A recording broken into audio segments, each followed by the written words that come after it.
Hong Kong is about to face the greatest challenge it has ever seen. A verdict is about to be reached which will literally determine the future of this city. Jimmy Lai, one of the city's biggest media moguls and a leader of Hong Kong's anti-government protest, which in 2019 brought the city to the brink of collapse, is currently on trial. He's become the first major leader to be charged under China's controversial new national security law that was enacted throughout the city in June 2020. The trial will test the city's autonomy and rule of law to the absolute limit. Jimmy Lai has been charged with sedition and collusion with foreign governments, which is an extremely serious crime in almost every country on earth, but most especially in the United States and UK.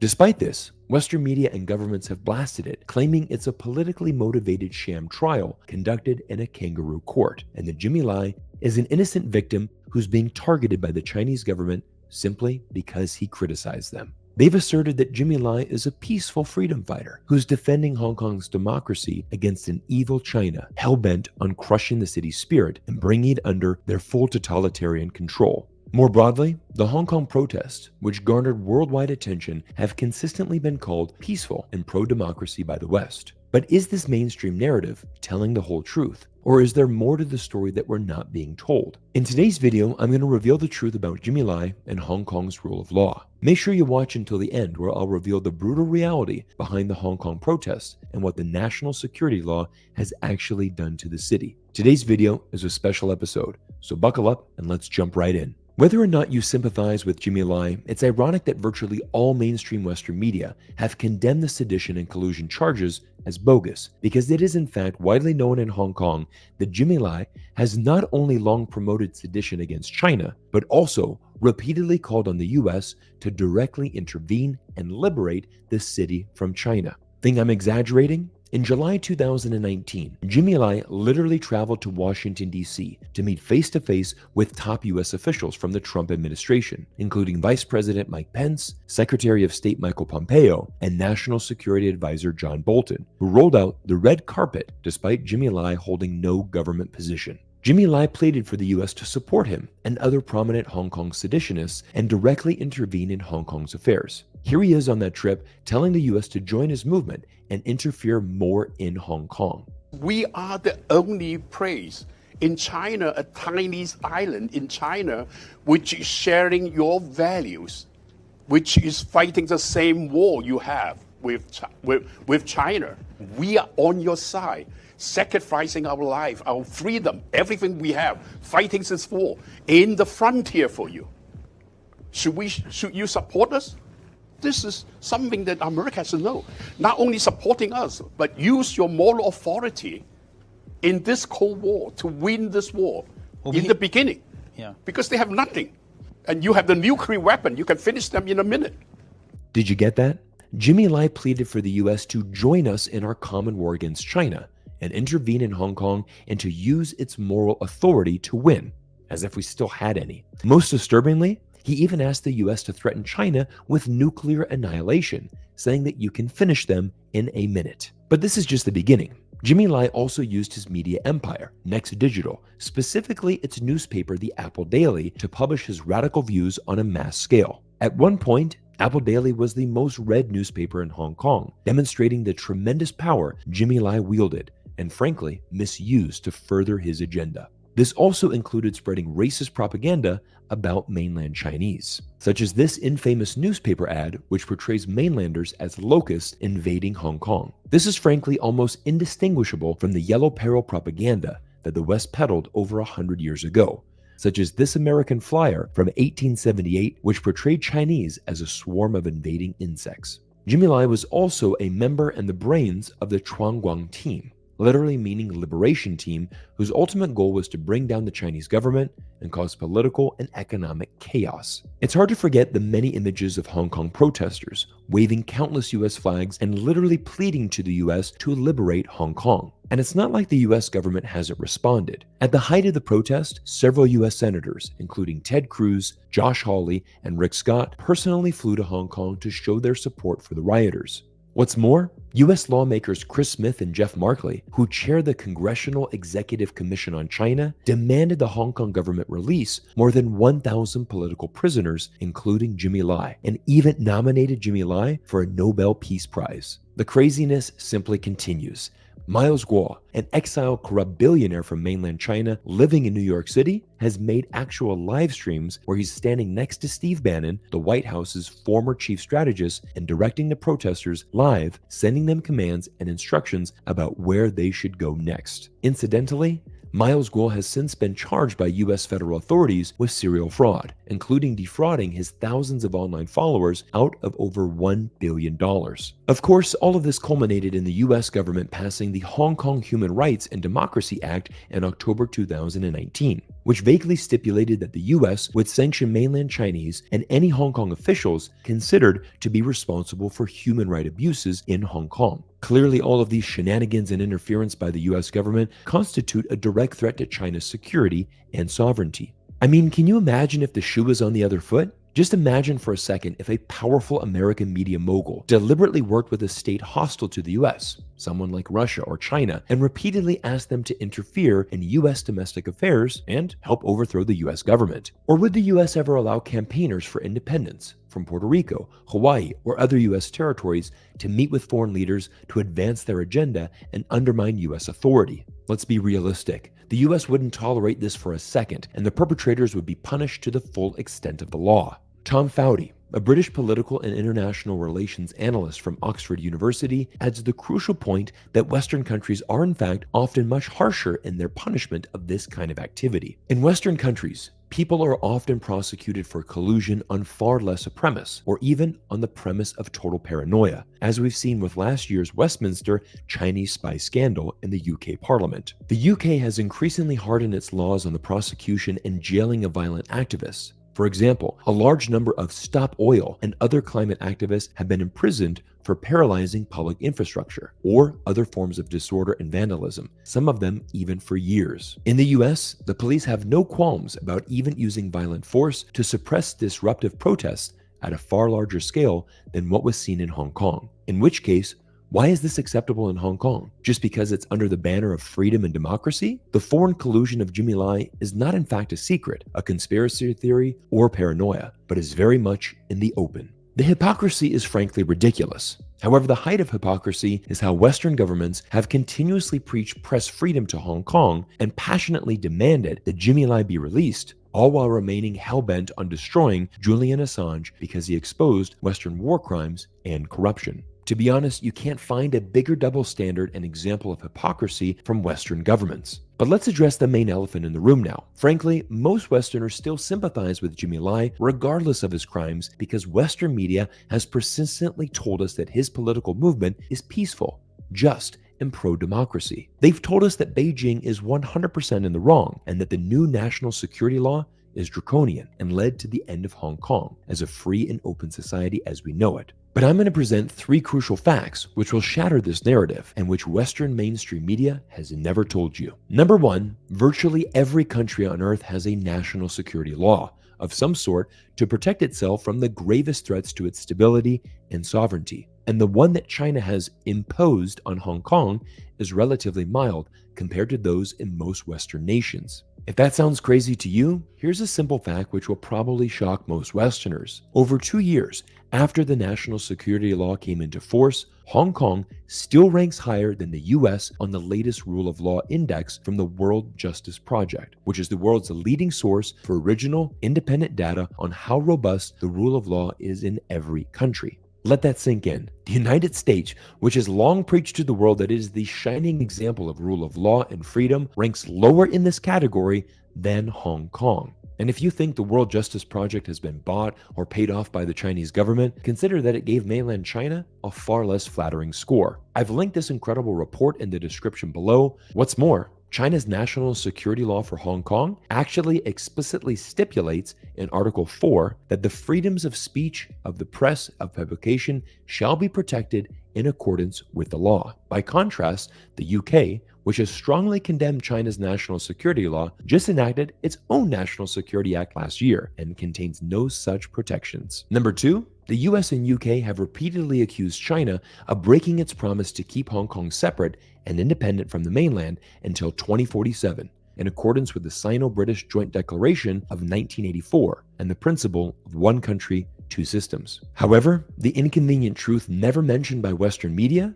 is that while the joint declaration guarantees a high degree of autonomy for Hong Kong, it says nothing about national security, which, like virtually every other country on Earth, remains China's own responsibility. In addition, in 2022, President Xi Jinping announced that one country, two systems would actually continue after 2047, which is even longer than what the joint declaration stipulates. Given this, and the fact that Hong Kong's rule of law is actually more robust than even the United States, the Western narrative that China broke its promise to Hong Kong is simply baseless and, frankly, hypocritical. Point number 3, Western media has persistently called the Hong Kong protests of 2019 and 2020 peaceful, pro-democracy protests, but this is simply a complete lie. Whether or not you agree with the protests, the blunt truth is that those involved racked up an incredible resume of violence and destruction. This not only included vandalizing public property and businesses to an absolutely staggering degree, it shockingly also included beating up and even killing civilians who merely expressed different views or opinions. The Hong Kong rioters also terrorized and threatened the family members of police officers, the judges, including even their children. In November 2019, a protester killed a 70-year-old elderly man by hitting him in the face with a brick. And in the same month, a group of protesters literally set a construction worker on fire, which permanently disfigured him. Of course, these two men committed the unforgivable crime of daring to challenge the rioters and express a different opinion. Sadly, this is but a drop in the bucket of the random terror that regular Hong Kong citizens suffered at the hands of these rioters. In case you think that these were isolated or fringe incidents, it's crucial to point out that the leaders of these violent movements have persistently refused to condemn these horrific acts, instead, often even trying to justify them. Just listen to this interview from Joey Su, one of the leaders of the movement, who met with Tim Sebastian of the Deutsche Welle, who, despite being a staunch critic of Beijing, could not hide his disgust at her remarks. A group of your protesters have been beating up people who just think differently. September the 15th, we had a group who beat up a 49-year-old Hong Kong man, beat him unconscious, because he dared to challenge what the group was doing. Is that the way you deal with people who think differently from you? Well, of course, that would not be the very ideal way. Ideal? You don't even condemn it? We do not condemn any kinds of... You have no principles then? If you're not going to we do have principles. Inhuman treatment like this, you can't even look me in the face and say, I condemn this kind of inhuman treatment. We would not do any kinds of public condemns. Referring to this senseless violence as not ideal is utterly disturbing, and yet shockingly, this mindset is shared amongst many leaders of the movement. In 2019, Sean Ryan, the founder and managing director of the CMR Group, held a public debate with Joshua Wong, who's become the main face of Hong Kong's pro-democracy protests. Joshua Wong was also a major leader of Hong Kong's 2014 Umbrella Revolution, which garnered worldwide attention. Sean pressed Joshua on the movement's rampant violence and bigotry, but Joshua refused to condemn it. I later had the opportunity to interview Sean Ryan personally, and what he revealed about this was absolutely horrifying. I would ask them, the kids under the age of 18, why are you rioting? Why are you protesting? What are you angry about? And, almost 100% of them said, we do not consider ourselves ethnically to be the same as the people in mainland China. They're disgusting. They defecate on the streets. One 18-year-old told me, we are not like them. Right. So I think one of the things that a lot of people didn't realize is how much, I don't know if you want to call it racism or bigotry or prejudice that exists in Hong Kong towards mainland Chinese. And it's been existing for a very long time. A lot of friends, say Hong Kongers who married mainlanders, and they were scared to go out. They were scared to go in their cars because these teenagers with metal pipes would stop cars and say, is there a mainlander in there? Right. There were these kids who were going to beaches. And one of my friends told me that they were accosting the Filipino or the Indonesian maids and saying, is your boss a mainland Chinese? And if it is a mainland Chinese, I want to know their address. That's scary stuff. Correct. So I told Joshua, I empathize with you. I understand why some of your followers are angry, but I challenged him. I challenged him, Cyrus, to condemn the bigoted violence on mainland Chinese, the bigoted violence on just everyday Chinese who happened to speak Mandarin in Hong Kong and then would just be attacked simply for being born on the mainland. And you know what? He refused to condemn that. Yeah. He refused to condemn bigotry, and he refused to condemn violence. And that's when I lost a lot of respect for him.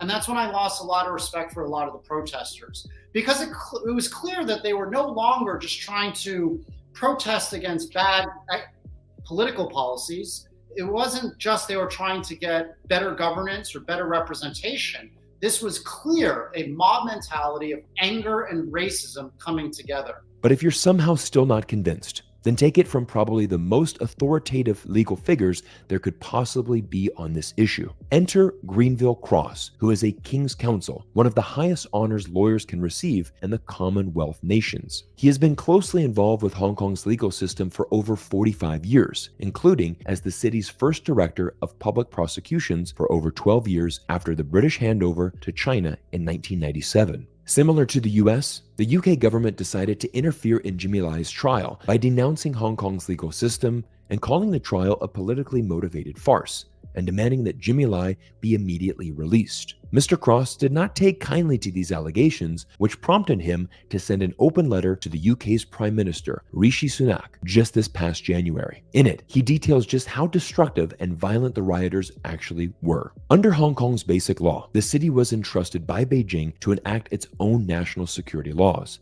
However, it was unable to do so. In 2003, when it tried, opponents stoked fears in the community and enlisted foreign backing, and violence could have erupted. This resulted in a hole in the city's defensive network. And in 2019-20, this was ruthlessly exploited by those who wanted to harm Hong Kong as a means of undermining China. They launched an insurrection that caused death, injury, and destruction, and almost wrecked the one country, two systems paradigm. But the national security law saved the day. When the insurrection broke out, the Legislative Council was wrecked by so-called protesters who caused damage of over 40 million Hong Kong dollars and made clear, in violation of the joint declaration, they wanted to separate Hong Kong from China. Thereafter, the railway network was repeatedly vandalized by rioters, with damage approaching 1.6 billion Hong Kong dollars. In several operations, the police seized significant quantities of tricerotone triperoxide, TATP, the high explosive used, for example, in the London bombings in 2005, and Hong Kong had a very narrow escape. After our universities were occupied, some were turned into bomb-making factories, and the repair bill for the Polytechnic University alone came to approximately 700 million Hong Kong dollars. Our courts, including the HKCFA and the Court of Appeal, were firebombed, while individual judges and their families were threatened. Many banks, businesses, and restaurants were torched, with people losing their jobs. The police were incessantly attacked with Molotov cocktails, while their families were terrorized at the police married quarters. Chinese from mainland were victimized, causing many, including students, to leave Hong Kong out of fear for their safety. Just as these activities would have been intolerable in the UK, so also were they unacceptable in Hong Kong. Everyone, as we come to the conclusion of today's video, I hope that you've seen the truth behind Jimmy Lai and why he is actually facing trial. This is not a sham trial because he is a freedom fighter. This is a man who was responsible for a tremendous amount of damage to Asia's world city. Once again, it's worth mentioning that if anyone in Western society were to act and commit the same crimes that Jimmy Lai and the Hong Kong rioters did, they would be punished to the full extent of the law, because this is what happens in a civil society. And if you're against this trial, then you simply don't understand what the rule of law means and have double standards for different countries around the world. Of course, we'll continue to monitor Jimmy Lai's trial and the situation in Hong Kong. I'm also excited to announce that I'll be returning to Hong Kong this summer and look forward to bringing you more vlogs and insights from the streets of Hong Kong and mainland China as we continue to try to help the world better understand one of the most important countries in the entire globe. As always, I want to thank you for taking time out of your day to spend it with me here on YouTube, and I look forward to seeing you all in our next video soon.